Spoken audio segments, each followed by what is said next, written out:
ഇപ്പൊ ഞാൻ പറഞ്ഞ ആ കഥയിലെ പോലെ ഒരു സ്കൾപ്ചർ നമ്മളനുസരിച്ച് ഡിസിപ്ലിനിലേക്ക് വന്ന് ഒരു നല്ല വിഗ്രഹമാവാം എന്നുള്ള തീരുമാനം നിങ്ങൾ എടുക്കണില്ലെങ്കിൽ, ജീവിതത്തിൽ കുറെ ത്യാഗം സഹിക്കാനായിട്ട് നിങ്ങൾ ഒരുങ്ങുന്നില്ലെങ്കിൽ,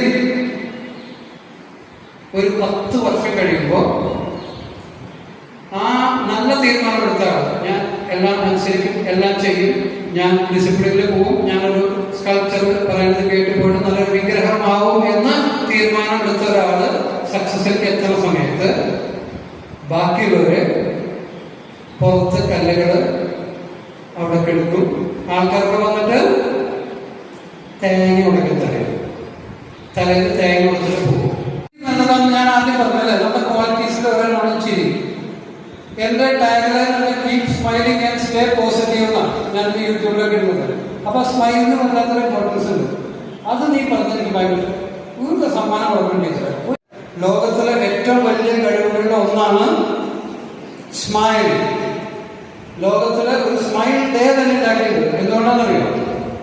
അത് വലിയൊരു കഴിവാണ്, പലർക്കും പറ്റില്ല. നിങ്ങൾ പിള്ളേർ പിന്നെ ചിരിക്കും, മുതിർന്നു കഴിഞ്ഞാൽ ചിരിക്കാൻ പറ്റാത്ത നിങ്ങളെല്ലാവരും ഞാൻ പറഞ്ഞു കഴിഞ്ഞാൽ കണ്ണടച്ചിരിക്കണം. എന്നിട്ട് ഞാൻ പറഞ്ഞതിന് ഇപ്പം തന്നെ കണ്ണടക്കല്ലേ, നിങ്ങൾ ഓർമ്മിക്കും. ഞാൻ പറഞ്ഞിട്ട് കണ്ണടച്ചാൽ മതി. അത് കഴിഞ്ഞിട്ട് ഞാൻ ഇവിടെ ഒരു കാര്യം എക്സ്പ്ലെയിൻ ചെയ്തുകൊണ്ടേയിരിക്കും.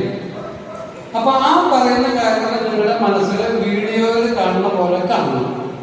റൈറ്റ്? ഞാനിവിടെ സംസാരിക്കുന്ന കാര്യങ്ങൾ നിങ്ങൾ ഒരു സിനിമ കാണുന്ന പോലെ